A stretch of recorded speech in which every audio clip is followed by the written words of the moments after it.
বাংলাদেশ জামায়াতে ইসলামীর নায়েবে আমির ডাক্তার সৈয়দ আবদুল্লাহ মোহাম্মদ তাহের বলেছেন, গণভোট ও জাতীয় নির্বাচন দুটি একেবারেই আলাদা জিনিস।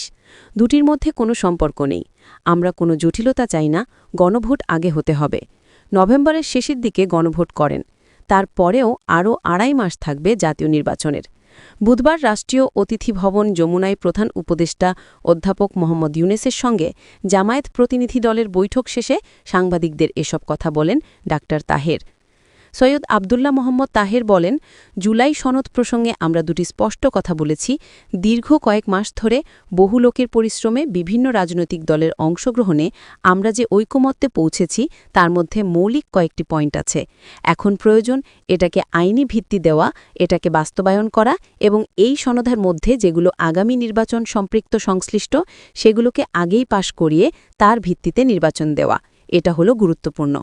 আমাদের বলা হয়েছে, যেসব পয়েন্টে আপনারা একমত হয়েছেন সেগুলো নিয়েই জুলাই সনদ, এটা স্বাক্ষর করুন। আজকে সেখানে